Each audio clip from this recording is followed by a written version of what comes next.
That night, in the grand ballroom of the Black Line Hotel, 300 of Chicago's most powerful people raised their glasses, and not one of them knew that in just a few moments they would witness something the underworld would still be talking about for years to come. Crystal light poured down onto the stage like golden rain. Camille Ashford stood there, in a white gown so heavy with diamonds that people had to squint when they looked at her, the only daughter of the Ashford financial empire. The woman the entire city believed was born to wear the ring resting inside that red velvet box. 2 families, 1 alliance, 1 wedding decided long before she was old enough to understand what love was. The host invited the groom to be up to the stage.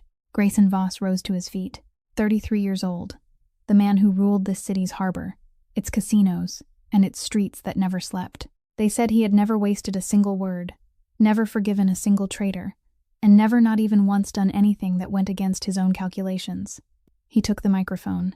The entire ballroom held its breath. A figure in the crowd half rose, as if to remind him of the promise between the 2 families. Grayson simply looked at him. One look, the man slowly sat back down, as though his legs no longer belonged to him. Then he spoke. His voice was not loud, but it fell upon the ballroom with the weight of stone. There will be no engagement tonight. 300 glasses froze in midair. Camille smiled the smile of a woman certain she had misheard. But she had not misheard.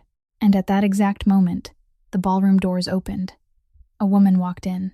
No jewelry, no dazzling evening gown, only a simple ash-gray dress, and a pair of hands marked with calluses that no silk glove could ever hide. Whispers spread through the crowd like fire through dry wind. It's her, the homeless woman from the scandal, the one who used to sleep on the streets. That woman did not lower her head. She walked through those stairs the way she had walked through a snowstorm she knew all too well, back straight, chin lifted, each step slow and steady, as if this marble floor were just another sidewalk in her life. Grayson Voss stepped down from the stage. The man all of Chicago bowed to crossed through 300 stunned gazes, stopped before that empty-handed woman and held out his hand. He did not take hers. He did not pull her forward. He simply offered it and waited, as if the final decision, in this room full of people accustomed to giving orders, belonged to her alone. Up on the stage, the red velvet box slipped from Camille's fingers. The diamond ring rolled across the carpet, glittering meaninglessly.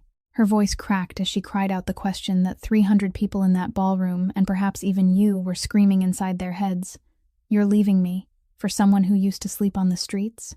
Grayson turned around, and his answer left the entire ballroom frozen. She doesn't even have a roof over her head. But what she does have, your entire Ashford empire could never buy. Who was that homeless woman? What had she done to make the most ruthless man in Chicago willing to tear down an alliance between 2 empires?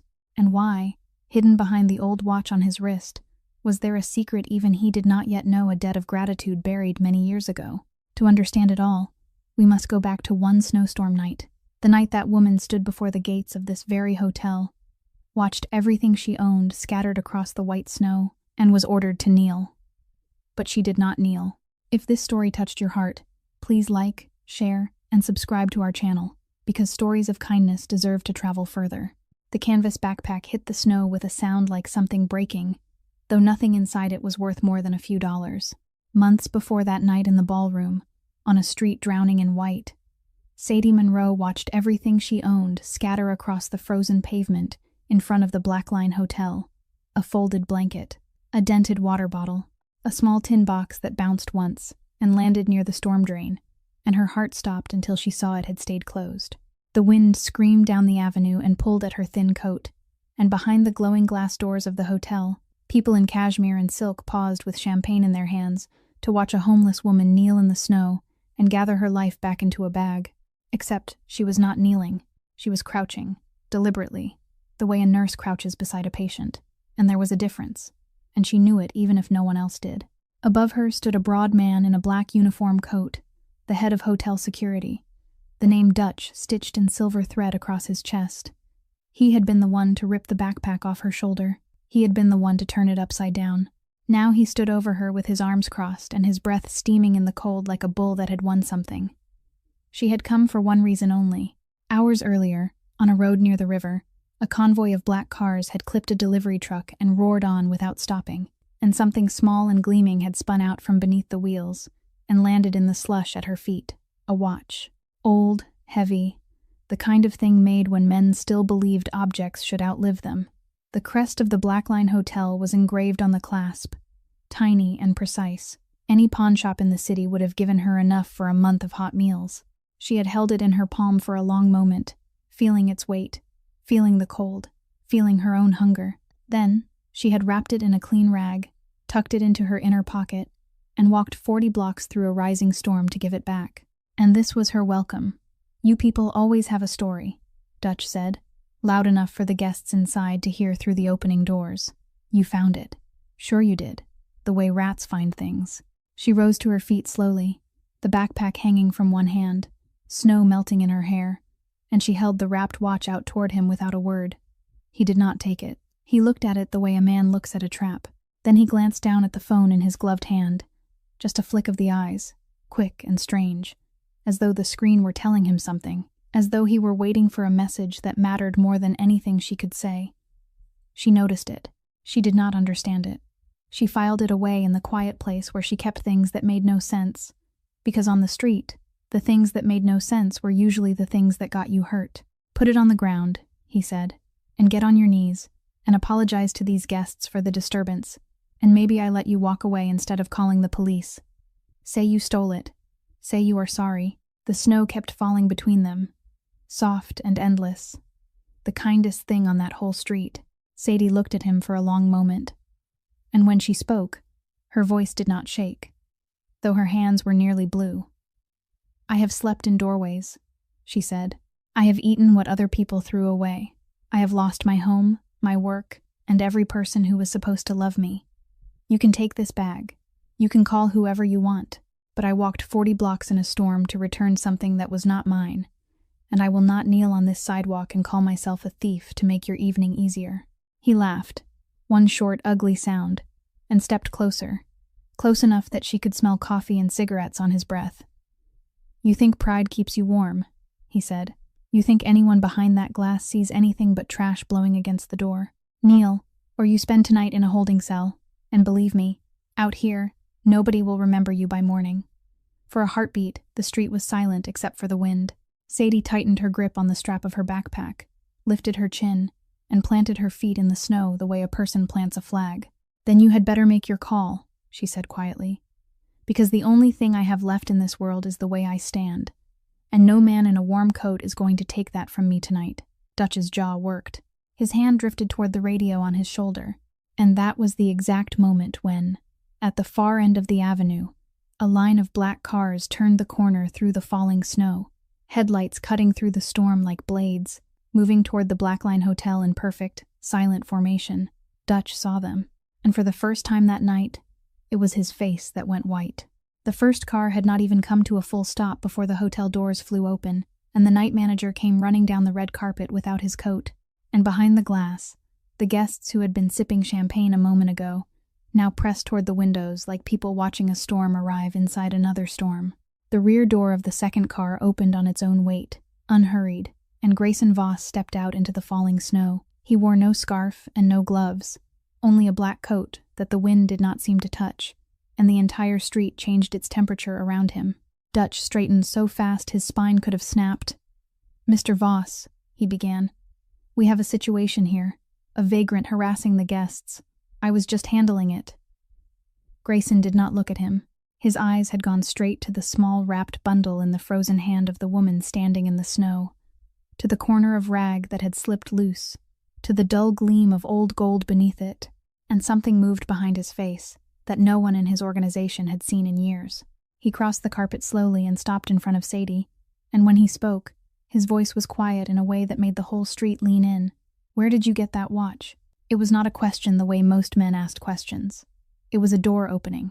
Sadie unwrapped the rag with stiff fingers and held the watch out on her open palm, the same way she had held it out to Dutch, patient and unafraid. "Your cars hit a delivery truck near the river this afternoon and kept driving," she said.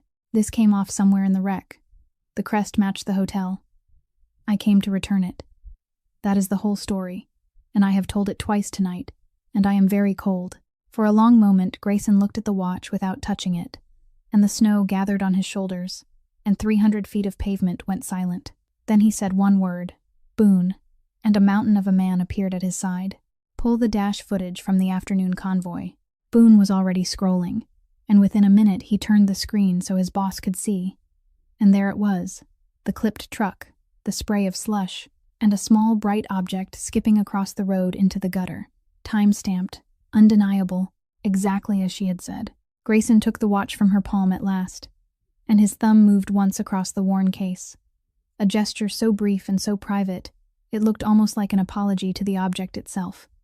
And then he turned to Dutch, and the warmth left the street entirely. She walked here through a storm, to return something my family lost, he said, and you emptied her bag into the snow, and ordered her to kneel. Sir, I could not have known, she looks like. And Dutch stopped, because Grayson had lifted one hand, not high, just enough. You are suspended tonight, Grayson said. Badge and keys with the manager before you leave. And because a man who behaves this way in front of me has usually behaved worse when I am not watching, there will be a full internal review of how you came to work at this hotel, who vouched for you, and every decision you have made at this gate. Dutch's face did something complicated then, something that was not only fear, and his hand twitched toward the phone in his pocket before he caught himself, but Sadie was too cold and too tired to wonder about it twice. Grayson turned to the night manager next, and his voice carried through the open doors so that every guest pretending not to listen would hear it plainly. As of tonight, the policy changes at this hotel and every property that carries my name. No person is turned away from that door for the coat they wear or the bag they carry. Anyone who forgets that can hand in their keys with Dutch. Then he turned back to the woman in the snow, and for the first time, his voice lost its edge of command and found something almost human underneath. You walked 40 blocks in this weather, he said. Name a number. Whatever this watch means to you in dollars, I will triple it, and no one will ever know. Sadie pulled her backpack over her shoulder, and the look she gave him was not anger and not pride. It was something quieter and much older than both. I returned it because it was not mine, she said. Kindness does not come with a price tag, and I would like to keep it that way. Good night, Mr. Voss. And she turned her back on him, on the lights, on the warm lobby and the staring guests, and walked into the storm the way other people walk into their own front door. And Grayson Voss, the man whose name made grown men rehearse their sentences twice, stood absolutely still on the red carpet and watched her go, because in 33 years, no one had ever turned their back on him and simply left. That night, alone in the car, he turned the watch over beneath the reading light, and his thumb found the clasp, and inside the cover, half erased by decades of a wearer's warmth, there was an engraving, a line of small worn letters that he read once, and then again. And then he closed the case and looked out at the snow for a very long time, and said nothing at all. 3 evenings later, in the dining room of the Voss estate, the chandeliers burned above a table long enough to seat 20, though only 5 places were set, and the silence between the courses was the kind of silence that costs generations to build. Rosalind Voss sat at the head of the table, 78 years old, her silver hair pinned like armor, her rings older than most of the companies represented in that room, and across from her sat the elder Ashfords, polite and patient as bankers foreclosing on a friend. Camille sat beside Grayson, radiant in pearl gray, her hand resting lightly near his sleeve without quite touching it, and everything about her was flawless. The laugh soft at the right moments, the wine barely tasted, the questions about his week, gentle and wifely, and only her eyes told a different story, because her eyes moved the way an auditor's eyes move, cataloging him, measuring his attention, noting every time he glanced toward the window, as though the snow outside interested him more than the future being arranged at this table. The date, Rosalind said at last, setting down her fork with a small final click. The families have waited long enough. Spring gives us the cathedral. Summer gives us the coast. Choose one, Grayson, and let these good people plan. Grayson turned his water glass slowly by the stem. The harbor contracts close this quarter, he said. The casino licenses renew right behind them. This is not the season for planning parties. It was smooth, and it was reasonable, and it was the 4th time in as many months, and everyone at that table knew it, and Camille smiled her perfect smile, while her nails pressed a fine white crescent into her own palm beneath the tablecloth. When the Ashfords had been walked to their cars, Rosalind stood alone with her grandson in the cold hallway among the portraits of dead Voss men, and she did not raise her voice, because she had never once needed to. Your father shook hands on this alliance when you were still learning to tie your shoes, she said. It kept the peace on the docks for 20 years. It is worth more than what you feel or do not feel on any given evening. This alliance is larger than your emotions, child, and you were raised to know the difference. Grayson looked at his grandmother for a long moment, and what he said was quiet and did not sound like surrender. I know exactly what it is worth, he said, and he kissed her cheek and walked out into the night, and Rosalind watched him go with the narrowed eyes of a woman who had spent 60 years reading men and had just found a page she did not recognize. Across the city, in the hollow shell of a freight station, where trains had not run since before Sadie Monroe was born, oil drums burned low between the tents and tarps, and Boone moved through the dark with the careful steps of a big man trying not to frighten anyone, and then he stopped, because he had found her, and she was working. An old man sat on an overturned crate, his forearm bruised and swollen, and Sadie knelt in front of him with strips of cardboard and lengths of cloth torn from a clean shirt, and her hands moved with a speed and certainty that belonged to another life, patting the wrist, setting the makeshift splint, wrapping and tying and testing the tension, all while she talked to the old man in a low, easy voice, asking him to wiggle his fingers, telling him he would live to lose at cards again. And the old man laughed, and the laugh turned to a wince, and her hand was already there, steadying the arm, before the pain fully arrived. Boone stood in the shadows longer than he needed to, and later, in the car outside, he read the file to his boss in the flat voice he saved for things that were not flat at all. Sadie Monroe, 27, licensed emergency room nurse, top of her certification class. Resigned her hospital position several years ago when her mother fell ill, sold her apartment, drained her savings, nursed the woman at home to the end. The medical debt took the rest. There was a family house left, the last thing standing, and a cousin named Travis Monroe convinced her to sign papers she believed were for refinancing, and by the time she understood what she had signed, the house was his, and he was gone, and she was on the street inside of a year. No arrests, no addictions, no shelters on record. She does not take beds she thinks someone else needs more. Boone paused, and turned one page, and frowned. One thing, boss. Her first years on the job, the earliest records, they are sealed under an old case file, court order, no access even for us. Grayson said nothing. Through the windshield, far down the ruined platform, he could see her small figure moving between the fires, stopping at one tent and then another, checking on people who had nothing, as though she still wore a badge and drew a salary, and beside her walked an old flower seller with a crate of wrapped roses, and the snow drifted down through the broken roof like the ash of some older, kinder world. Find out what she needs, Grayson said at last. Not what money buys, what she needs. And Boone, who had worked for this man through 9 years and 2 wars nobody ever printed a word about, looked over at his boss in the dashboard light and thought to himself that something had shifted in the foundations, and that the city, sooner or later, was going to feel it move.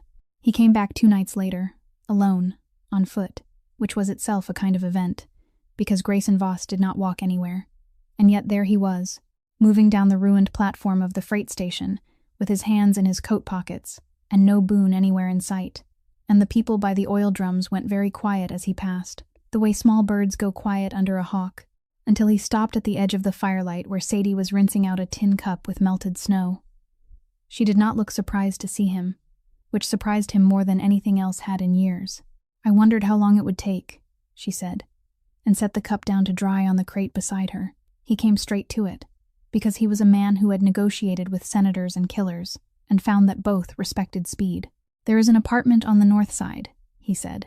2 rooms, heat that works, a door that locks.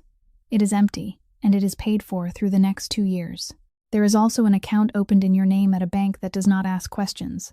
Enough in it that you never spend another night in this station.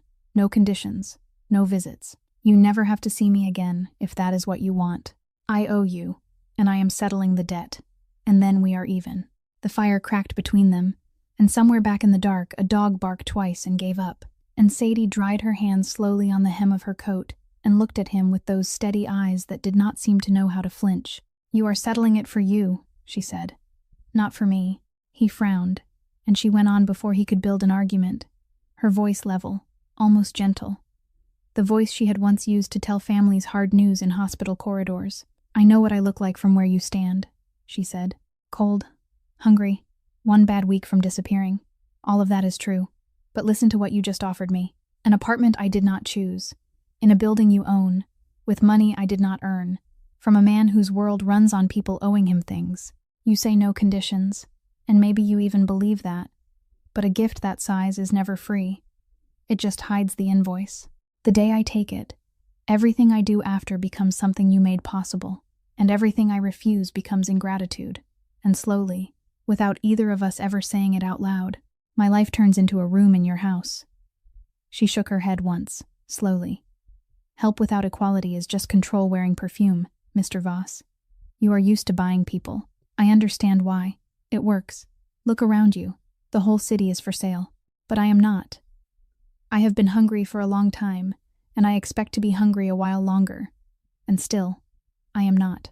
He stood there in the firelight, this man who had ended careers and rerouted fortunes with a single sentence, and discovered that he had absolutely nothing to say, because every answer he owned was a number, and she had just closed the store.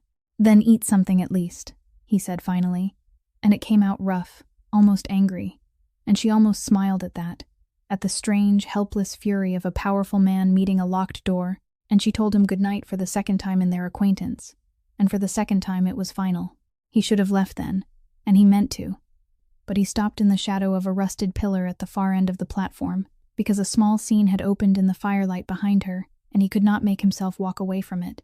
An old woman had come in out of the snow with a wooden crate half full of unsold roses, moving stiffly, blowing on her fingers.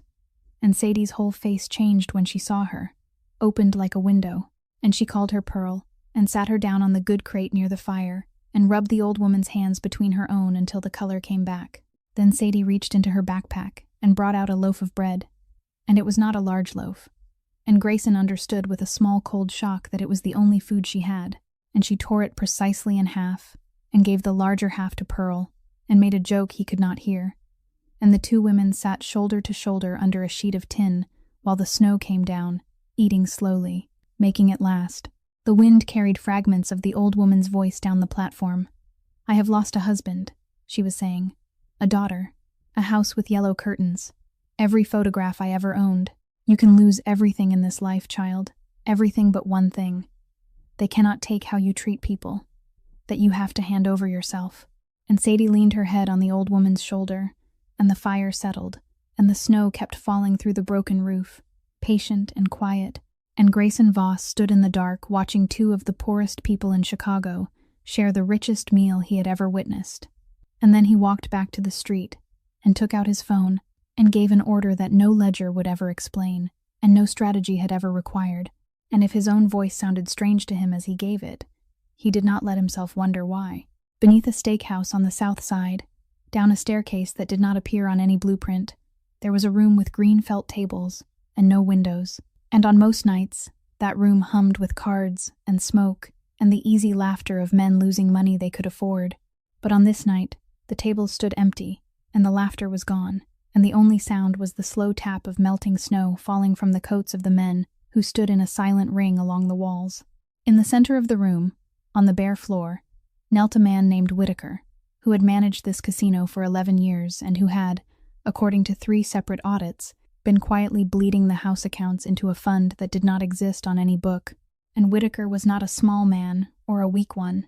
He had thrown troublemakers up those stairs with his own hands, but now his shoulders shook and his forehead shone, and he could not seem to make his eyes rise above the level of a pair of polished black shoes that stood a few feet in front of him. Grayson Voss had not raised his voice. He had not touched him. He had walked in, listened to the numbers read aloud once, and then he had taken his father's watch from his wrist, and while the whole room held its breath, he had begun, very slowly, to wind it, and the small dry clicking of that old mechanism filled the basement like a clock in a condemned building, turn after turn after turn, and every man against those walls understood without being told that a decision was being made at the speed of those clicks, and that there was nothing on earth any of them could do to hurry it or soften it. Whitaker broke first, as they always did. "Mr. Voss," he whispered, "I have a family. I made a mistake. I will pay back every cent. I swear it on my mother. Name the number and the schedule and I will meet it. But please," the watch clicked. The snow dripped. Somewhere upstairs a chair scraped in the restaurant, and every man in the basement flinched except one. When the winding stem would turn no further, Grayson closed his hand around the watch and looked down at the kneeling man for the first time. And when he finally spoke, his voice was level and unhurried, the voice of a man reading terms already signed. 11 years, he said. I gave you a license to print a living, and you dug a tunnel under my floor. Here is what happens now. The accounts you hid are already ours. They were found on Tuesday. The house you bought with them is being signed over this week. The cars, the boat you keep under your brother's name, the box at the arena, all of it goes back into the ledger you robbed. When it is done, you will have your clothes, your family, and a train ticket, and you will use it. He crouched then, so that the kneeling man had no choice but to meet his eyes, and the room got quieter still, which no one present would have believed possible. The Voss family does not bury a man who has knelt, Grayson said softly, but it never lets him stand up in this city again. If you are seen inside these limits after Sunday, in any year, for any reason, the arrangement changes. Nod if you understand me. Whitaker nodded, and something in him seemed to fold up and put itself away for good, and 2 men stepped forward from the wall to bring him to his feet. And it was then, halfway to the stairs with an escort at each elbow, that the ruined man twisted back with the desperate arithmetic of someone spending his last coin. Mr. Voss, wait, he called. There is something you should have. I was not alone. Someone came to me months ago. Someone who knew about the tunnel before you did, and paid me to keep other doors open. I never got a name. I only ever met a go-between. But the one who came wore a white rose on the coat. Right here, a white rose. That is all I know. I swear it. And the room took this in with the stillness of deep water. Grayson stood without expression for a moment, then glanced at Boone. And the look that passed between them needed no words, because there was only one organization in this city arrogant enough to flag its errands with a signature, and everyone in that basement silently supplied the same name, Kessler. Open a file, Grayson said quietly. Every appointment on Whitaker's calendar for 2 years. Every visitor log. Every camera. I want the rose. Boone wrote 3 words in a small black notebook, and the basement began, carefully, to breathe again. 20 minutes later, the black car rolled north through streets gone soft and white, and Boone watched his boss in the mirror, the profile unreadable against the passing lights, the watch back on his wrist, and he had already turned toward the expressway when the quiet order came from the back seat. Take Halstead instead. Go past the freight yards. Slow when you reach the old station. Boone asked no questions. The car whispered along the fence line of the ruined depot, and Grayson looked out through the falling snow at the darkness between the platforms until he found it. One small, stubborn point of amber light burning inside a tarp strung against the cold, an oil lamp, still lit, still there, and he watched it until the fence ran out, and said nothing. And Boone drove on, and understood that they had not detoured at all, that this, somehow, had been the errand, and that the most feared man in Chicago had just crossed half the city in the dark to make sure one lamp was burning. The 3rd time Grayson Voss came to the freight station, he came in daylight, and he brought paper. Sadie was mending a tier in a tarp with fishing line when his shadow fell across her work, and she looked up expecting the apartment speech again with new upholstery, and instead he held out a plain manila folder, the kind that carried leases and job applications and other artifacts from the world she used to live in, and he said only, "Read it before you say no to me. You owe me that much for the walk." She wiped her hands and read it standing up, and it took her a while, because she read every line, and he waited without speaking, which she would later understand had cost him something. It was an employment contract. The Voss Logistics Group, which on paper moved freight and warehoused goods, and staffed 300 drivers, loaders, and night crews across the city, was posting a position for an occupational health nurse, responsible for injury response, wellness checks, and safety compliance across the warehouse district. Market salary listed to the dollar, standard benefits, standard probation, standard termination clause that either party could invoke at any time without cause or penalty. There was nothing else in the folder. No apartment, no account, no favor wearing a uniform. She read the termination clause twice, and he saw her read it twice, and he spoke into that silence with the care of a man diffusing something. "It is a real job that a real company needs filled," he said. "My crews get hurt and wait too long to say so, because an emergency room visit costs a paycheck. You would report to the operations director, not to me. You would rent your own room from your own wages wherever you choose. You would take nothing from anyone that your work did not earn. And the day this arrangement stops suiting you, you sign one line and walk away, and no one follows." He paused, and something wry and almost self-aware crossed his face. "I ran out of things to offer that you would not throw back at me," he said.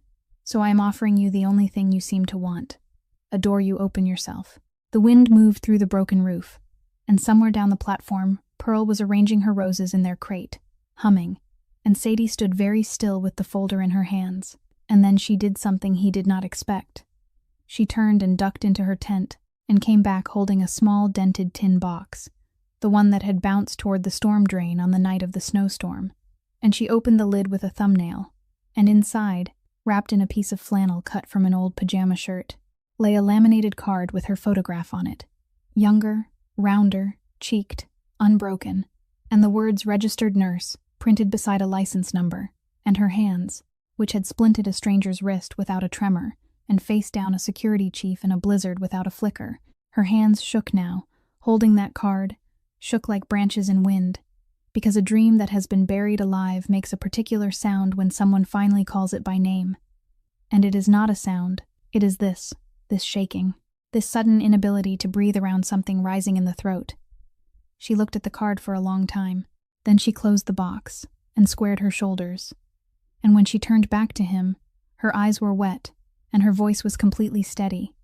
And what she said was, "I accept the opportunity, not the favor," and Grayson Voss, who had shaken hands on deals worth more than some nations, held out his hand with a gravity he reserved for very few of them. She started the following Monday. The warehouse crews did not know what to make of her at first. This small, quiet woman in a second-hand coat who set up her station in a converted break room, but by the end of the first week a loader with a wrenched back had been taped, stretched, and lectured into taking his rest days. And a driver's infected finger had been caught 2 days before it would have cost him the hand.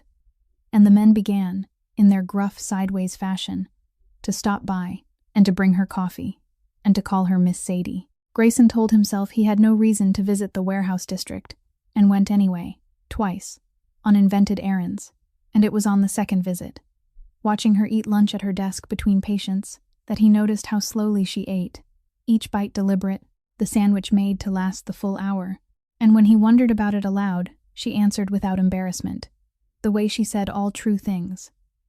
"On the sidewalk, eating fast means it is gone," she said. "Some habits you keep so you remember where you have been." That Sunday, she went back to the station as she did every week, with bread and oranges and a thermos of good coffee for Pearl, and the two women sat in the winter sun on the good crate, and Pearl, tucking an orange into her pocket for later, leaned close with the delight of a woman sharing neighborhood intelligence, and said, "Strangest thing, child, every night it storms now. Hot soup turns up at the fence in paper cups, 24 of them, steaming, and no truck, no name, no church takes the credit, and nobody in this yard can say where it comes from."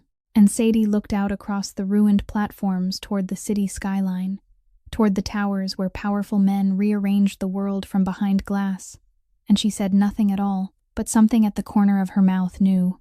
There was a moment on that first Monday morning that none of the warehouse crews ever knew about, a moment before the taped backs and the rescued finger and the coffee they learned to bring her, and it belonged to a hallway.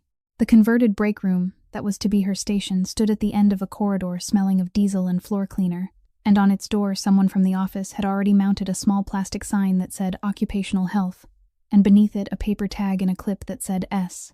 Monroe, RN, and Sadie Monroe stood in front of that door in the gray light of 6 in the morning and could not make her hand touch it. It should have been the easiest door of her life. She had walked 40 blocks through a blizzard to return a fortune to a stranger. She had stood her ground on a frozen sidewalk, while a man twice her size ordered her to her knees. She had survived winters that took stronger people than her, and none of it had prepared her for a clean corridor and a plastic sign with her name on it. Because hope, she was discovering, is heavier than hardship. Hardship you carry one day at a time. Hope you can drop, and it breaks. And she had swept up the pieces of it before. On the day the hospital accepted her resignation, on the day the bank took the accounts, on the day she understood what her cousin's papers had really said, and some part of her stood in that hallway, doing arithmetic in the dark, counting all the ways this door could be taken from her too, and her feet would not move. She did not hear Pearl come in. The old flower seller had ridden 2 buses in the dark to be there, wrapped in her good scarf, carrying something flat in a plastic grocery bag. And she stopped beside Sadie and looked at the door with her, companionably, as though the two of them had come to admire it. And after a while she said, "It is a fine door, child, but I believe it opens like the others."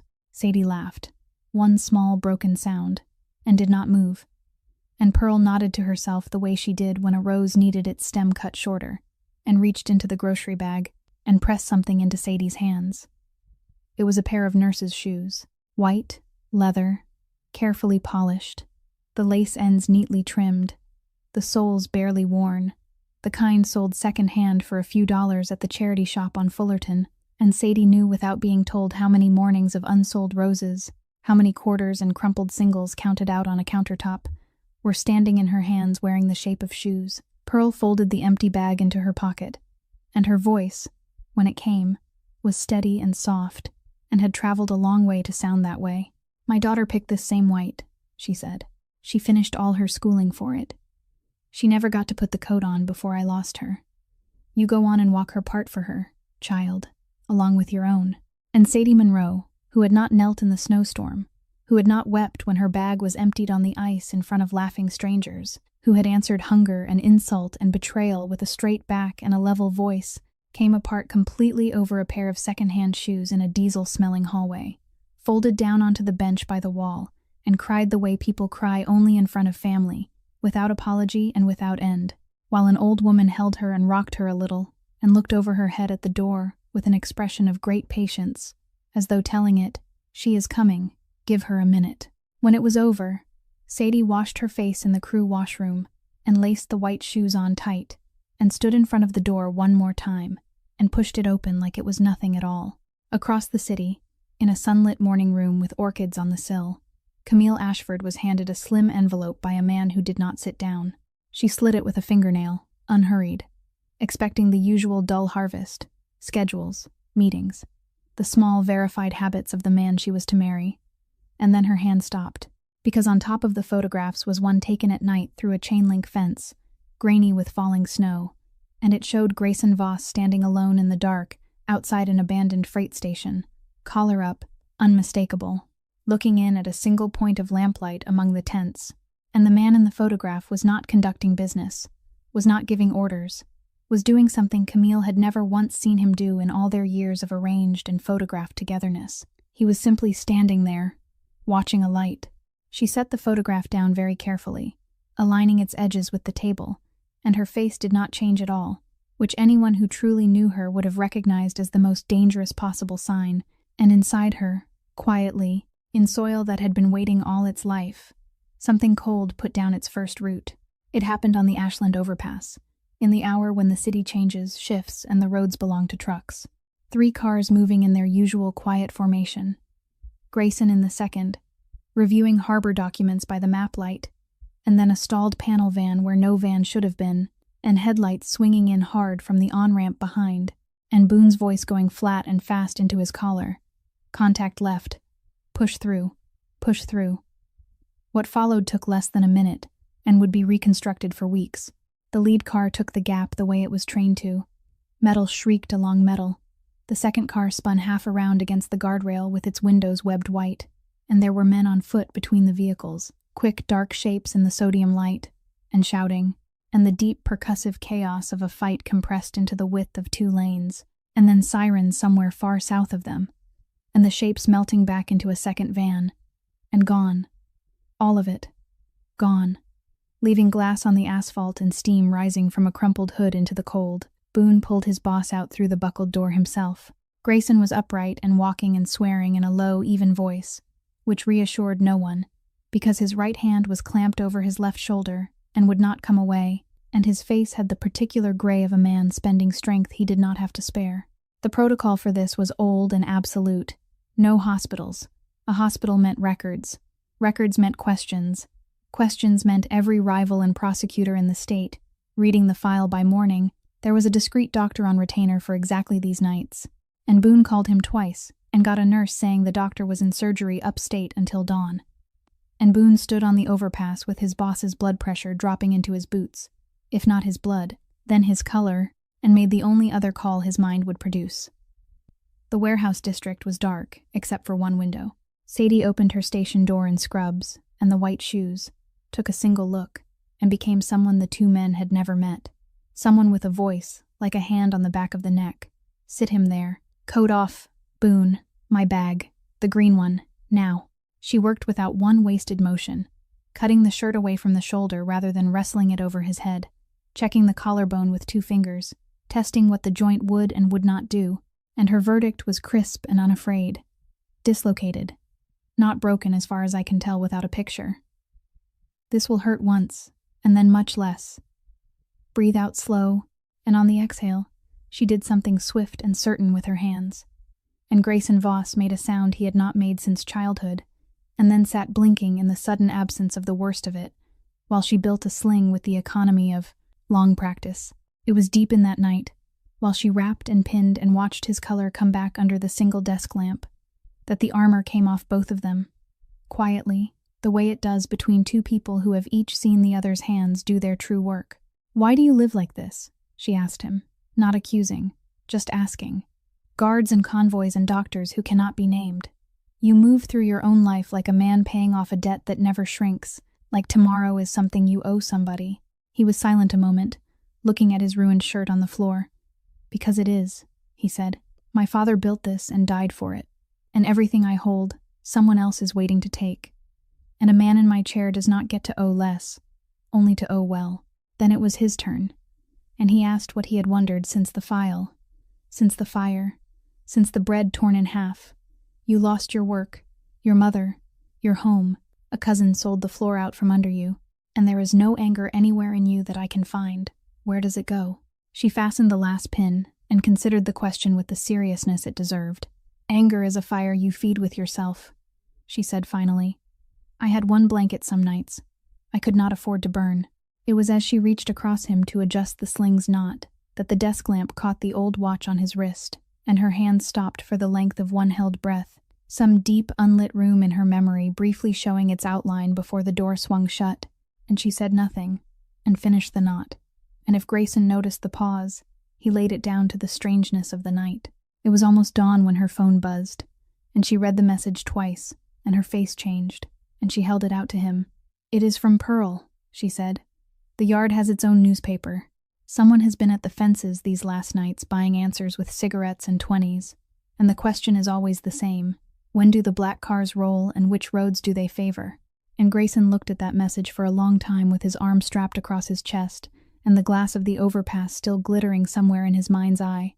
And what he finally said, quietly, to no one in particular, was that ambushes are not luck, they are appointments, and someone inside his own house had been keeping his calendar.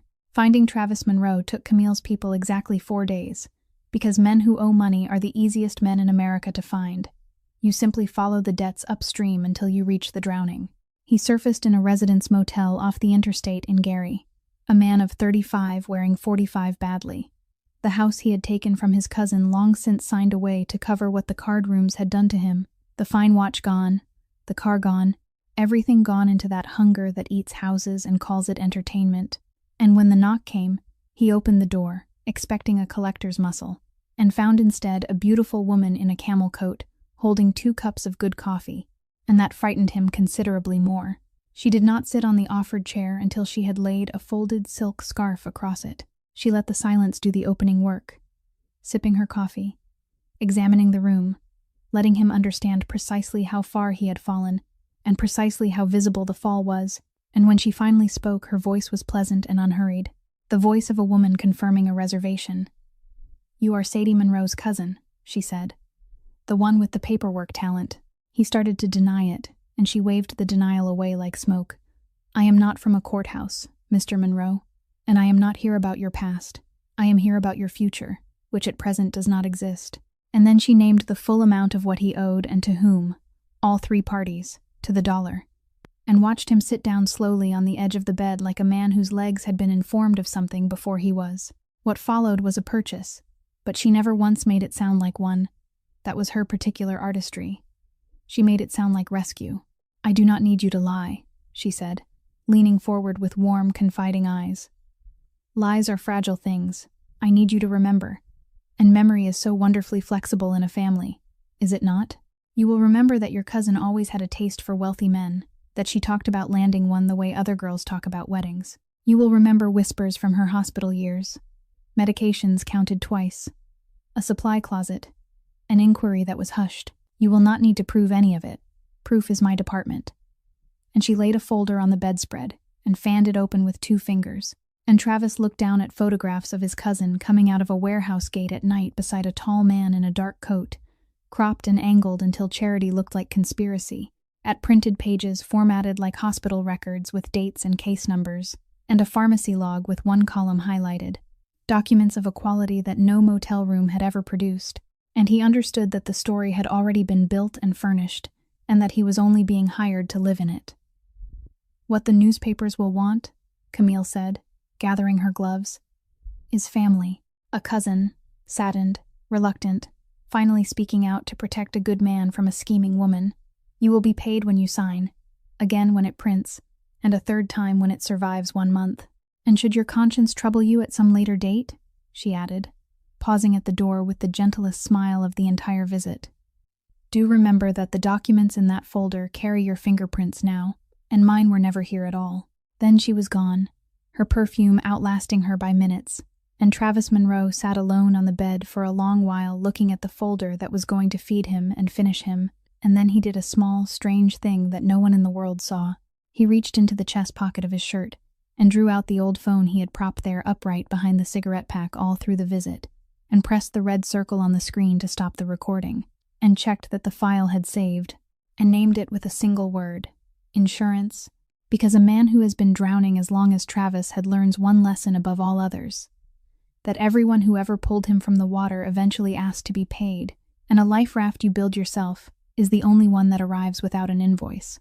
Far away on the North Shore that same evening, in the long gallery of the Voss estate, Rosalind stood at the window with her evening tea and watched her grandson's car idle in the drive below, watched Grayson himself, arm still bound in its sling, pause with his hand on the door, and turn his face toward the city, glow in the southeast, toward the warehouses and the rail yards, and stand like that, unmoving, for the better part of a minute, a man looking at a horizon the way other men look at a photograph. And Rosalind stirred her tea slowly and said, to the empty gallery and the portraits and herself, in all his life I have watched that boy delay for leverage, delay for advantage, delay to make other men sweat, and this is the first time I have ever seen him delay for something that has no price on it. And I would very much like to know what it is before it decides all of our futures for us. The story broke on a Tuesday, and by noon it was everywhere, the way spilled ink is everywhere. First one city gossip site with photographs and a headline about the mafia prince and the homeless honeypot, then the aggregators, then the morning radio people laughing their practiced laughs, then the respectable outlets pretending to deplore the coverage while repeating every word of it, the nurse with the shadowy past, the hushed hospital inquiry, the medications that went missing, the calculated charity, the camp at the freight station described as a stage set for the longest con in Chicago, and by the time Sadie Monroe arrived for her shift in the white shoes, walking past loaders who suddenly found their clipboards fascinating, the operations director was already waiting in her doorway with corporate counsel on the phone and an expression like a man performing his own surgery, and the words were, suspension pending review, and paid leave, and please surrender your keys and identification for now. Nothing personal, procedure, you understand. And she stood in the little station she had made warm, with its taped-up eye chart and its jar of lollipops for grown men afraid of needles. And she handed over the badge with her photograph on it, and thanked him for the opportunity, in a voice that did not crack, and walked out through the warehouse floor in a silence so total she could hear her own white shoes on the concrete. The day was not finished with her. Her landlady met her on the boarding house steps before she reached the door, a decent enough woman made of worry, holding an envelope of deposit money already counted out, murmuring about the other tenants, about reporters on the sidewalk that morning, about how she was sure it would all get sorted, but perhaps it was best for everyone if, and Sadie took the envelope so the woman could stop talking, and climbed the stairs, and packed the canvas backpack that had never really learned to stay empty. And it was on her way back through the neighborhood, rain starting, everything she owned on her shoulder again as though the last months had been a library book now recalled, that she passed the electronics store on the corner and stopped because her cousin's face was on every screen in the window. 12 televisions, all sizes, all tuned to the same interview. Travis in a suit someone had bought him, haircut, hands folded, wearing sorrow the way rented clothes are worn, and the closed captions crawled along the glass while his mouth moved. She always went where the money was, even as a kid. And I stayed quiet out of family loyalty. But a man can only watch so much. And I just do not want anyone else getting hurt by her.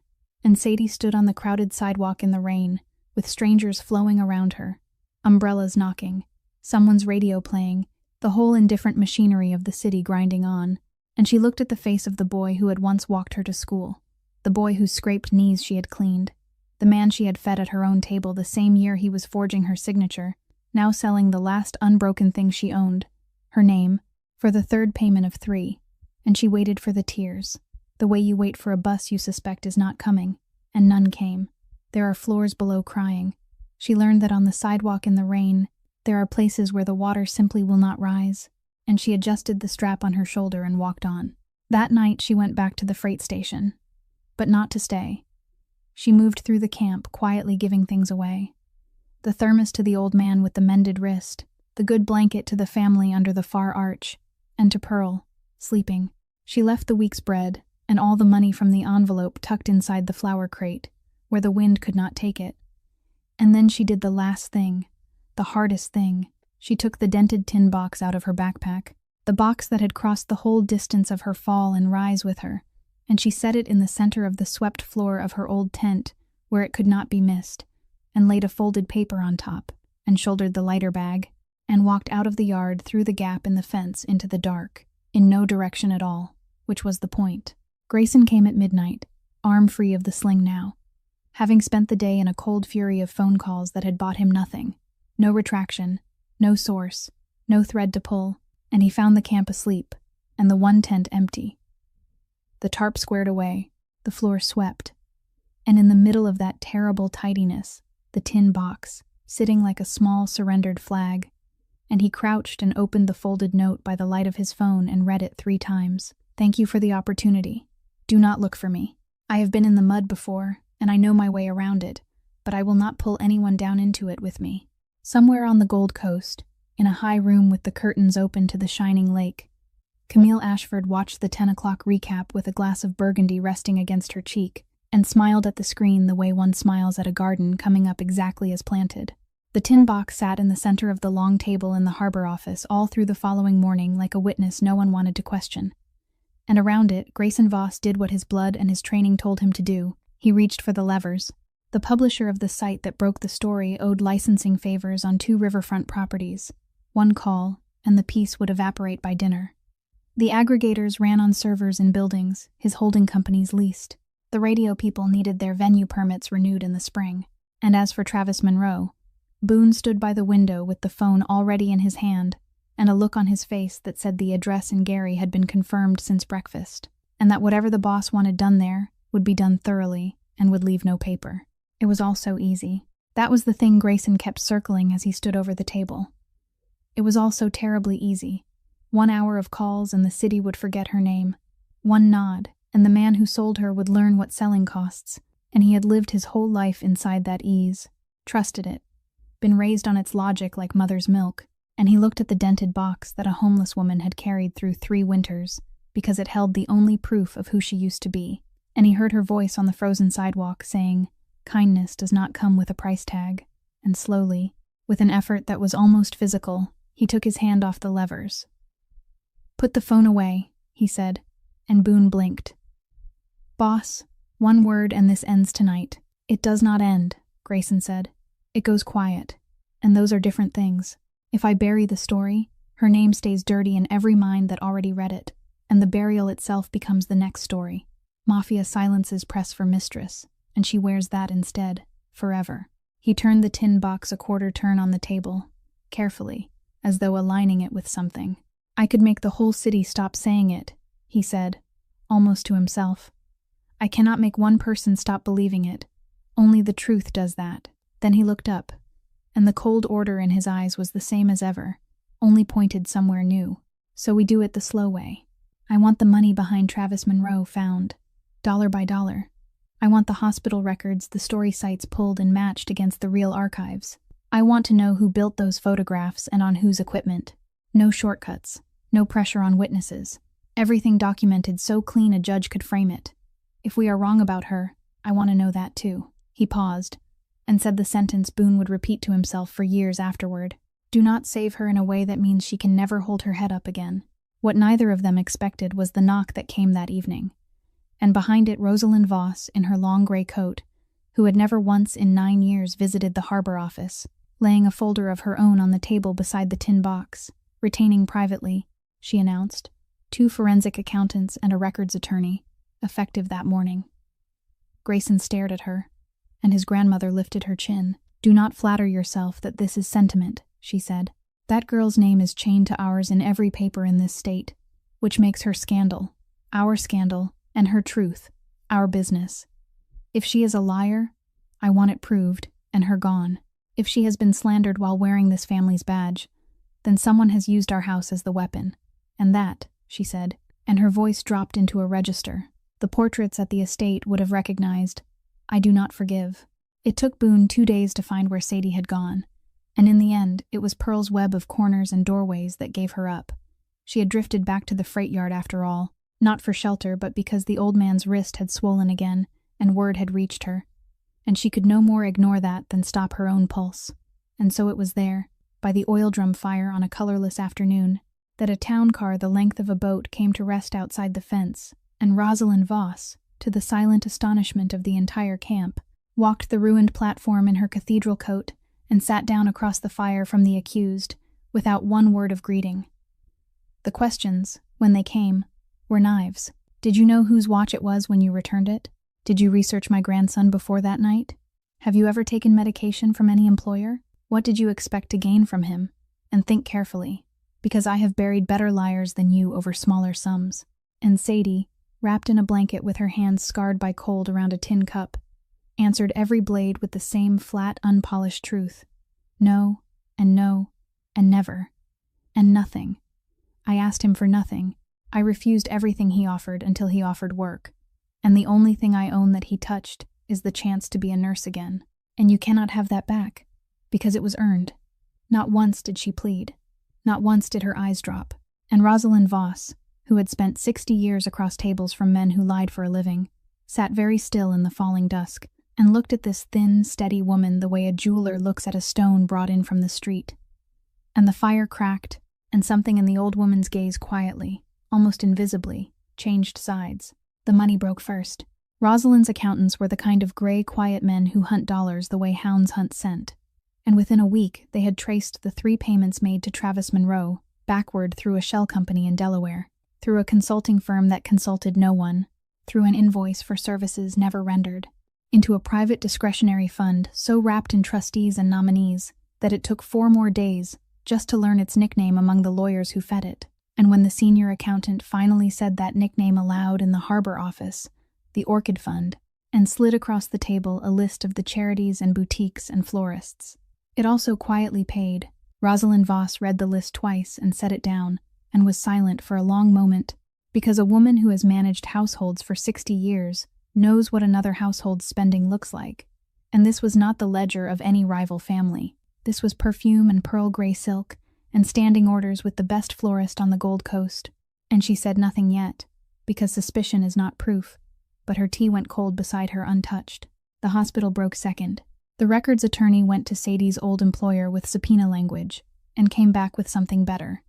Outrage, because the administrators had pulled their true archives against the documents circulating in the press, and found that the case numbers cited did not exist, that the pharmacy log had been built from a template the hospital had retired years earlier, that the inquiry described had never been convened, and the chief of nursing, a woman with 40 years of service, insisted on signing the rebuttal affidavit herself, and added, in handwriting at the bottom, that Sadie Monroe had been the finest emergency nurse she ever trained, and that whoever forged these papers should pray the 2 of them never meet. And when Boone read that page, he closed the folder with both hands. Slowly, the way a man closes a door he wants very much to slam. Dutch broke third, and hardest. The internal review of the suspended security chief had been grinding along in the background since the night of the snowstorm, a formality of time cards and camera logs, until one of Rosalind's people cross-checked his hiring file and found that his references, all three, dissolved under a second phone call. And faced with that, and with the state of his severance, Dutch chose the oldest shelter there is. He talked. He had been placed at the Black Line 7 years ago, he admitted, hired on a recommendation bought and paid for, and his real employer was a voice on a prepaid number that changed every season, and mostly the work was nothing. Watch the boss's comings and goings, note his guests, note his moods, but on the night of the snowstorm the phone had lit up, while the woman in the thin coat was still crossing the avenue, and the message told him she was carrying the old man's watch, told him Mr. Voss's convoy was 12 minutes out, and ordered him to drive her off before it arrived. Use the police, use force, use anything. She does not meet him. And Dutch had looked at that message, and then at the small, freezing woman at the rope line, and had emptied her bag into the snow. The room where he said this held 4 people, and none of them spoke for a while, because the shape of it was monstrous, and they were all seeing it at once. The meeting that made everything else happen had been forbidden before it occurred. Someone had been so afraid of Sadie Monroe entering Grayson's life that they had tried to erase the collision itself, someone who knew about the lost watch within hours, and Grayson stood at the window with his back to them all, and his voice, when it came, was very quiet. Who knew the watch was missing that afternoon? Count them. And Boone answered, the convoy, the insurers, and the families we notified as a courtesy, and the word families hung in the air like smoke. But the prepaid number was ash, untraceable, bought with cash in a city of 3 million, and suspicion, as Rosalind said again into the silence, is not proof. It was that same evening, while the folders multiplied and the walls of the harbor office filled with timelines, that the street sent up its own flare. Pearl's network had been listening at its 100 corners as promised, and the word moving through the doorways and loading docks was that Travis Monroe, flush and terrified in equal measure, was quietly shopping something to multiple buyers at once. A recording, he was hinting, that could change who runs this town. And he had been seen twice near the harbor talking to men nobody recognized. And Pearl, who trusted her own eyes over anyone's rumors, had taken her flower crate down to the market street by the docks that afternoon to look for herself, and had seen a face there she knew from the freight yard fences, one of the cigarette men who bought answers, standing at the mouth of the container rows checking his phone, and Pearl had looked one heartbeat too long. The call reached Sadie at the shelter kitchen where she had been sleeping, and it was the old man with the mended wrist, talking too fast, saying the same thing over and over. They took her, child, a gray van by the flower market. No shouting, no fuss, 2 men, and a door sliding shut. And she is gone. Our Pearl is gone. The message arrived on Sadie's phone within the hour, from a number made of nothing, and it said only, the flower seller is comfortable and wishes to stay that way. Pier 11, the old grain terminal, come alone and come now. And Sadie stood in the shelter kitchen reading it with a stillness that the volunteers around her mistook for calm. And then she did 2 things in the order that defined her. First, she wrote a message to Boone with the pier number, and the words they have, Pearl, I am going. Come quietly. Because courage and foolishness are cousins, but they are not twins. And second, she put on her coat and went. The grain terminal at night was a canyon country of rusted silos and stacked containers, wind off the lake moving through it like something looking for a way out, black water chewing softly at the pilings, and she walked into it with her hands visible and her chin level, past one man who stepped from the shadows to pat her pockets and take her phone, down the long alley of steel walls toward a circle of worklight where a gray van stood with its engine running. And there, on a folding chair beside it, small and upright with her scarf still neatly tied, sat Pearl, unhurt, furious, and the sight of her alive loosened something in Sadie's chest even as everything else in her tightened, because the woman standing beyond the van, in a long pale coat with her hands folded like a hostess greeting dinner guests, was Camille Ashford. What happened next happened the way ice breaks, one crack and then everywhere at once. Camille had come to collect a recording and close every mouth that knew of it, and Travis Monroe, dragged from a car by 2 of her men with his insurance phone already confiscated, was busy discovering that the raft he built had a hole in it, but Travis in his terror had been greedier than anyone knew. He had offered the recording to the Kessler organization as well, priced it like an auction, and the Kesslers did not bid at auctions. They simply attended. And so it was that headlights bloomed at the far end of the container rows. 3 sets, unfriendly, and men began to move in the dark on the canyon rims of the stacks, and one of Camille's people shouted a name, and the circle of light shattered into running shapes. Sadie moved on instinct that had nothing to do with any of them. She crossed the open ground at a dead run, took Pearl's arm, and pulled her from the chair into the gap between 2 containers as the yard erupted. Engines, shouts, the heavy percussion of men colliding in the dark, a spotlight from somewhere swinging wild arcs across the silo walls. And through that chaos came Grayson and Boone and 4 of their own, arriving low and fast from the waterside where no one had thought to watch. And Boone reached the 2 women first, planting himself at the mouth of the gap like a harbor wall, turning back one running shape and then another, and he had just called over his shoulder for them to move toward the boats when something struck him from the blind side, and the great mountain of him went down onto one knee and then onto the concrete, and did not get up.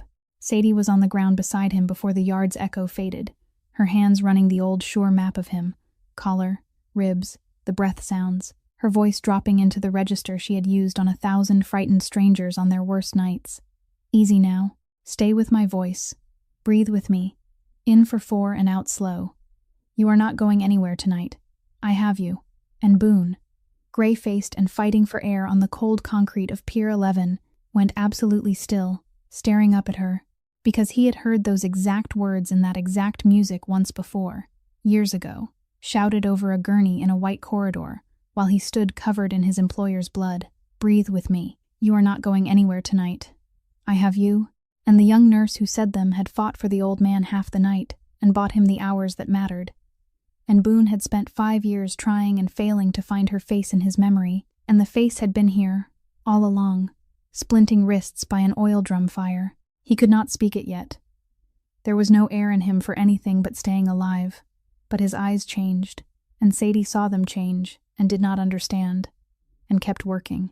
It was then, kneeling over him, that the runaway spotlight swung its long arc across the retreating line of Camille's people filing fast toward the gray van, and the beam caught them in profile for half a second, no more, and on the breast of each dark coat it lit the same small pale bloom, a white rose, worn the way the Ashfords wore them at every gala and every funeral, their quiet signature, their little flag. And Grayson Voss, standing in the open with the light's reflection moving in his eyes, felt the whole year assemble itself in a single silent concussion. The casino tunnel, the appointment kept on the Ashland overpass, the story that broke on a Tuesday, the order sent to a hotel doorman in a snowstorm, one hand, one garden, one gardener. There was still the matter of leaving alive. The Kessler crews held the only road out, and they had come for a recording that was now in Camille's departing van, and they were not in a listening mood, and so the most feared man in Chicago did the unthinkable. He handed his own people his coat, walked into the open with empty hands raised to shoulder height, and asked for their captain by name. And standing in the wind between the silos, he negotiated passage for a nurse, a flower seller, and a wounded man, and the price the Kessler captain named, smelling blood, was the disputed berth at Pier 6 that the 2 organizations had contested for a decade, and Grayson gave it away in one sentence, like a man paying a toll. And when his own lieutenant whispered that the berth was worth a fortune, Grayson watched Sadie and Pearl helping Boone toward the boats, and answered without turning his head, "What is standing behind me is worth more." They regrouped in a boathouse warehouse 2 piers down, a cavern of tarped hulls and coiled rope where the wind could not follow, and for a while there was only the ordinary aftermath of survival. Blankets found, a kettle set on a camp stove, Pearl installed near the heater with tea, and complaining magnificently about the manners of kidnappers, which was how they knew she was truly unharmed, and Boone propped against a workbench, wrapped and braced by Sadie's hands, breathing carefully, but breathing, waved off the suggestion of the discreet doctor with the stubbornness of a man who had survived worse in worse company. It was in that lull, in the tin quiet under the rafters, that Boone looked up at the nurse repacking her borrowed first aid kit and said, in a voice that had gravel in it and something else underneath, "Say it again." Sadie glanced over, not understanding, and he said, "What you told me on the concrete, when I went down. Say the words again." And she repeated them, puzzled, slower. "Breathe with me. You are not going anywhere tonight. I have you. and the big man closed his eyes as though checking the phrase against something engraved on the inside of him. And then he opened them and looked past her, at Grayson, and said, "Boss, it is her." The silence that followed had weight. Boone talked into it the way men talk when a thing has waited years to be said, quietly, without ornament, his eyes fixed on the middle distance where the past kept its furniture. 5 years ago, the night your father was hit, I was the one who carried him in. County emergency, midnight shift, half the department at a pile-up on the expressway, and the attending took one look and started talking about making him comfortable. And there was a nurse, young, brand new. I thought she was somebody's student, and she would not stop working on him. She argued with the resident. She called upstairs herself. She stayed at that bedside through the whole night, doing her job like the outcome had not been decided. And every time the machine stuttered, she leaned down to him with the same words. The exact same music. "Breathe with me. You are not going anywhere tonight. I have you." He swallowed. She bought him until morning. "That was the night you made it back from the coast, boss. The old man was awake when you landed. Whatever he said to you, he had the breath to say it because of her. I went back 2 weeks later to find her, and the whole file was sealed. Court order, the case being what it was. No staff list. Nothing. And the hospital would not even confirm her shift. I looked for a year. Grayson Voss had not moved through any of this. He stood very still among the tarped boats with the look of a man watching a bridge assemble itself across a canyon he had lived beside all his life. And then, slowly, he unclasped the old watch from his wrist and pressed the worn catch, and the cover opened, and for the first time in 5 years, he read the engraving aloud to another living soul, his voice low and not entirely steady. "To my son," it says, "I got my last night. Spend yours better." And the words fell into the warehouse, hush, and lay there shining.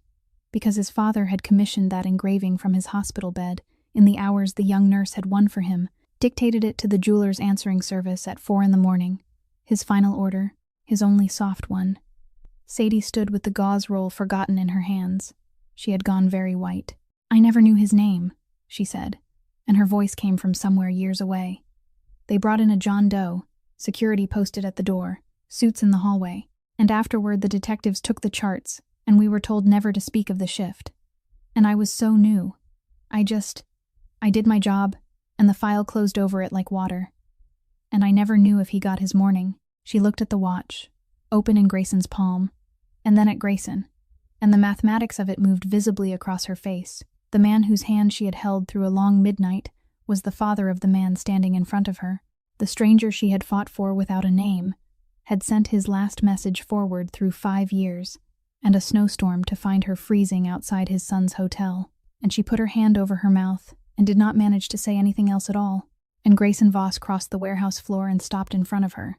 This man who had made rooms full of dangerous men forget how to breathe, whose name was a checkpoint the whole city passed through carefully.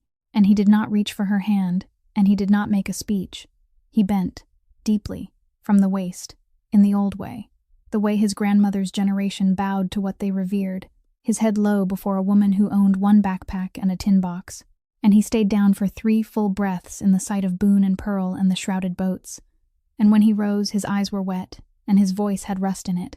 And all he said was, "My whole empire looked for you and gave up, and you were the one the world let sleep outside."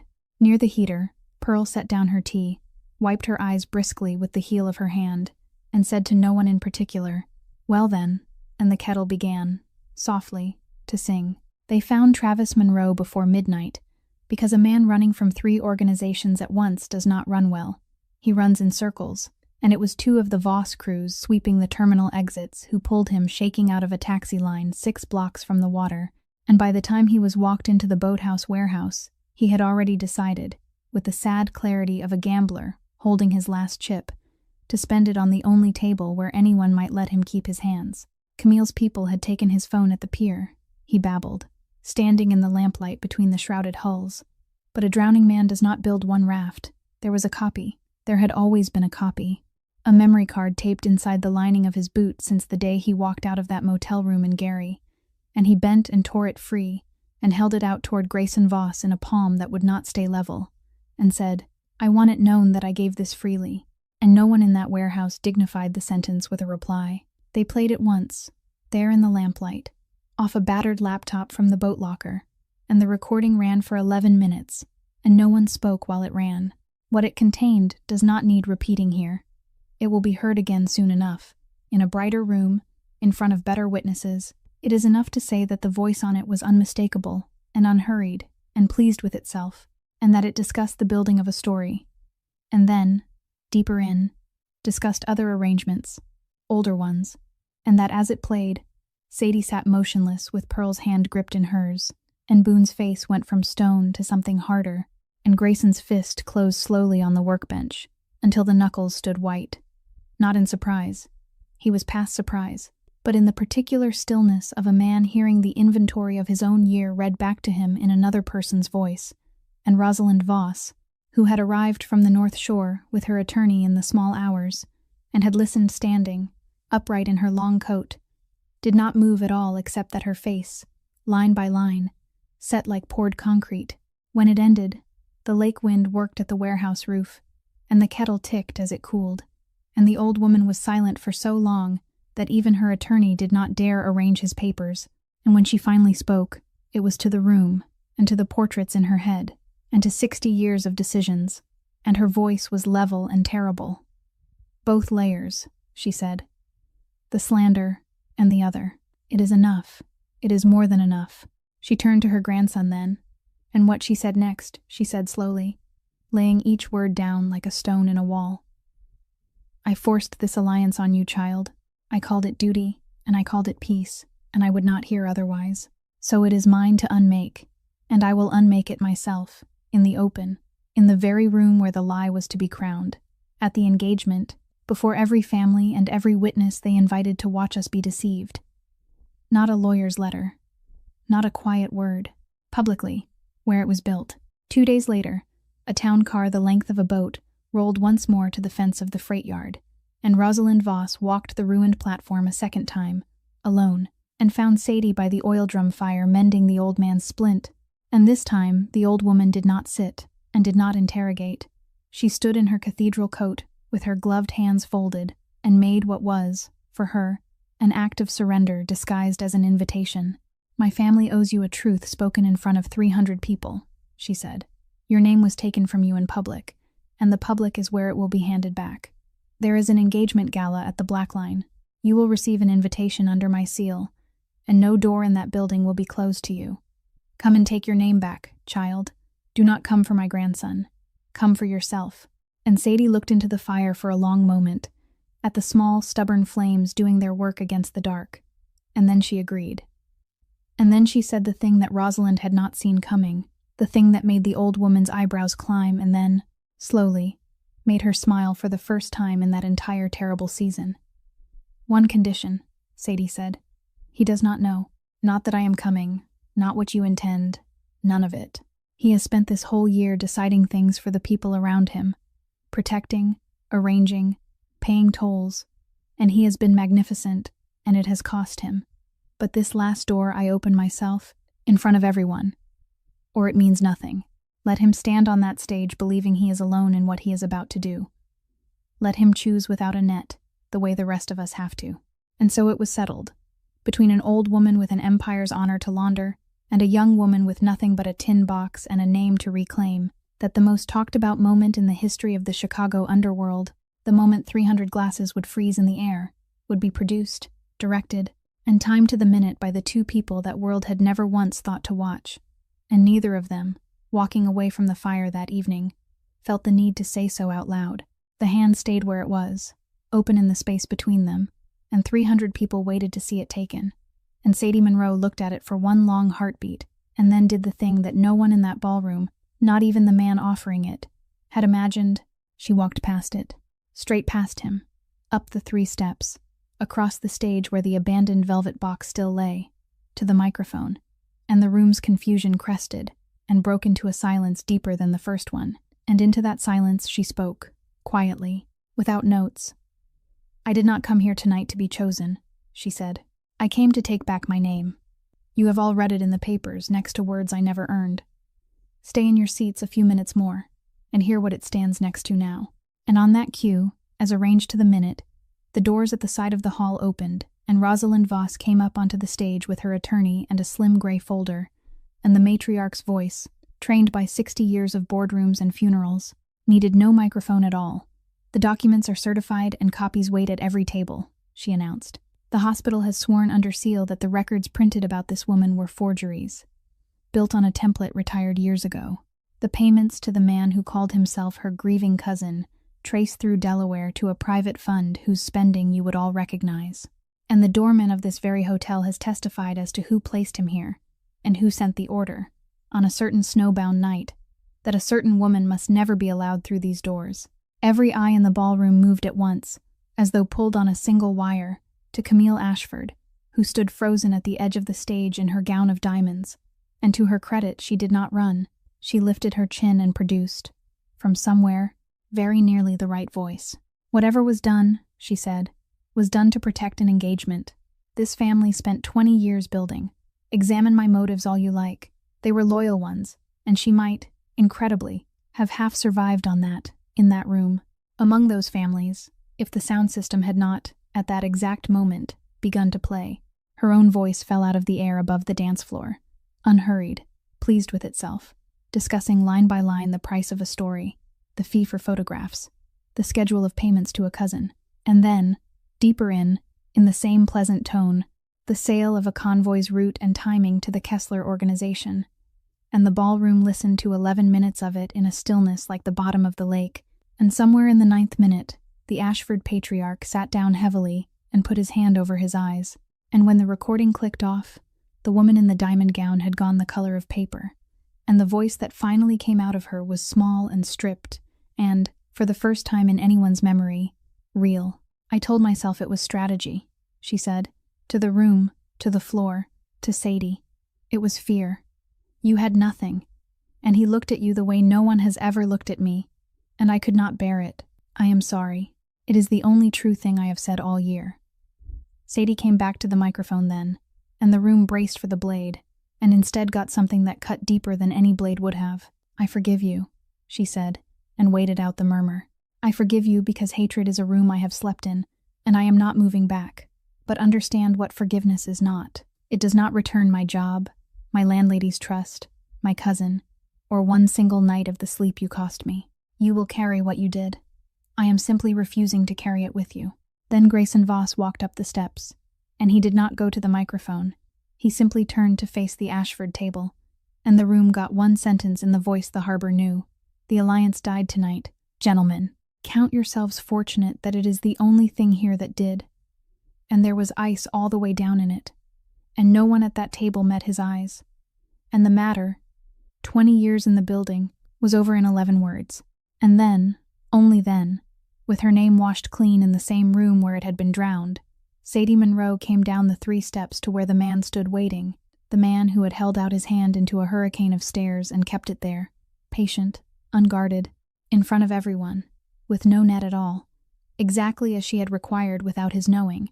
And she looked at that steady open hand, and at the face above it, which for once in its feared and calculated life was simply hoping, and she reached out and took it, her scarred fingers closing over his in full view of 300 witnesses, and around them the ballroom rose to its feet in a sound like weather breaking, and neither of them heard it at all. The snow was long gone by the morning they cut the ribbon, and anyone who had known the old freight station would have had to stand a while and let their memory catch up, because the ruined platforms had become courtyards. The broken roof was glass now and full of sky, and over the arch where a chain-link fence had once rattled in the winter wind, there hung a carved wooden sign that read, "May House," after a woman named May Monroe who had taught her daughter that dignity is the one possession that does not require an address. Her daughter had built the place the same way she did everything, on her own terms, refusing the blank check. Grayson quietly offered and insisting instead on a registered public foundation with an independent board, audited books, and every dollar traceable from donor to doorknob, because, as she told the lawyers who found her exhausting, a shelter built on shadowed money would only teach its guests what they already knew too well, that help usually has hooks in it, and this house would be the exception, or it would not be at all. She ran the medical wing herself, in the white shoes, which she still polished every Sunday night. Opening day came up gold and windy, and the courtyard filled with the whole improbable family the year had assembled, and the sound that ruled the morning was laughter, because the neighborhood had brought its children to the celebration, and someone had brought kites, a dozen of them, red and yellow and one shaped like a dragon, and the children ran them up into the bright air above the glass roof, while their parents toured the dormitories, and their kites climbed and dipped, and their delight rang off the old brick like bells. And at the front gate, enthroned beside a brand new flower stand painted the green of spring, Pearl sold roses to the arriving guests at prices that varied wildly according to how well she liked their faces, and refused, loudly, and to anyone who suggested otherwise, to consider retirement, on the grounds that the gate of this particular house was the best corner in Chicago, and she had waited her whole life for it. It was late in that golden morning, with the speeches done and the ribbon in pieces, that Sadie looked up from the medical wing's supply lists and saw a man standing at the courtyard's edge, apart from the crowd, holding his cap in both hands like a figure from an old photograph. And it took her a moment to recognize her cousin, because Travis Monroe had gotten thin and gray and had the scrubbed, careful look of a man rebuilding himself from very little, and she crossed the courtyard to him slowly, and they stood in the spring wind with the kites climbing behind her. And he did not reach for her, and he did not perform. "I did not come to ask you for anything," he said. "I know there is nothing to ask with. I came to tell you one thing, and then I will go. The house, Sadie, I want you to know it never once let me sleep. Every night I lay in it, I heard the pen scratching, you signing what I put in front of you, trusting me. I lost it inside 2 years, and I was glad when it went. Whatever the papers and the courts do with me now, they cannot do worse than those nights." He turned his cap in his hands. "That is all. You look well. Your mother would be proud of this place." And Sadie stood looking at the boy she had walked to school inside the man who had sold her name, and she found that the fury she had waited for on a rainy sidewalk months ago still would not come, and what was there instead was quieter, and had no name, and she did not say, "I forgive you," because it was not yet true, and this house had been built on true things. What she said was this: "I am not going to wait for you to become a good man before I go on living, Travis. I stopped waiting the night I gave the bread away. You built your own cell, and you lived in it years before anyone caught you. And that is the sentence that matters, and only you hold the key to that one. There is coffee inside, and a counselor who sees people on Thursdays, and the door is the same width for everyone. That is not forgiveness. It is a door. What you do with doors has always been the question with you." And she turned and walked back across the courtyard to her supply lists and her waiting patients. And Travis Monroe stood at the edge of all that light for a long moment, watching the kites ride the wind above the glass roof. And then he put his cap on, and went inside, and had the coffee, and wrote his name, in small careful letters, on the sign-up sheet for Thursday. The evening of that opening day found the courtyard empty at last, the kites folded and carried home, the roses sold down to stems, and in the small office off the medical wing, a desk lamp burned over 3 objects arranged with the care of an altar, a dented tin box with its lid open, a new laminated license with a photograph of a woman whose eyes had learned to rest, and a bouquet of slightly crushed roses that Pearl had pressed on her at closing, with the stern instruction that the director of a house this fine should never sit at a bare desk. Sadie Monroe finished the last of the day's charts, capped her pen, and looked at those 3 things for a long moment: the box that had crossed the winters with her, the card that gave her back her name, the flowers that had been paid for in kindness at a fence line, the whole map of her life in 3 small objects under one warm lamp. And then she switched off the light and locked the medical wing door behind her and walked out into the blue spring dusk. He was at the gate. He had been there, she knew from the volunteers, for the better part of an hour, and he had not come in, and he had not sent anyone to say he was waiting, and he had not so much as leaned on the horn of the long black car parked down the block. He simply stood outside the arch, under the carved sign in the last of the light, hands in his coat pockets, watching the swallows work the evening air, a man whom the entire city rearranged itself to accommodate, choosing, deliberately, to accommodate himself to the pace of one woman finishing her work, because somewhere in the ruin and rescue of that long year Grayson Voss had finally learned the lesson that no empire had ever been able to teach him, that you can command a harbor and rent a skyline, and make hard men rehearse their sentences, and still the only things in this life worth having are the things that must walk toward you on their own. And so he stood at the gate he could have owned and did not enter, and waited to see whether he would be chosen. And Sadie came down the courtyard path toward him in the dusk, unhurried, the white shoes quiet on the new brick. And every step was a decision, and both of them knew it. Past the flower stand shuttered for the night, past the young trees in their wire cradles, and she stopped in front of him, under the sign that carried her mother's name. And neither of them said anything for a moment, because everything large had already been said in front of 300 people, and what remained was small and true. "Walk with me," she said. "There is a diner 4 blocks down that has no idea who either of us is." And he offered his arm the way he had once offered his hand, patiently, as a question. And she took it, and they went out through the gate together into the ordinary miracle of an evening street. And if this story leaves anything behind as the lights of that street swallow them, let it be this: that losing a home is losing a roof and 4 walls, never a soul, that the woman sleeping in a doorway tonight has a name and a history and perhaps a tin box of her own, and deserves to be measured not by where she sleeps, but by how she rises. And that the truest power on this earth was never the kind that forces anyone to kneel. It is the kind that can stand quietly at a gate, with empty hands, and wait for a free heart to walk toward it. Thank you so much for spending this time with our story tonight. If this journey of Sadie and Grayson touched your heart, please give this video a like, share it with someone who needs a little hope today, and subscribe to our channel so you never miss the new stories we bring you every day. And we would truly love to hear from you. How did this story make you feel? Which moment stayed with you the longest? Please share your thoughts in the comments below, because your words from the heart are what keep this channel alive. From all of us here, we wish you good health, a peaceful mind, and days filled with simple joy. Goodbye for now, take good care of yourself, and we will see you in the next video.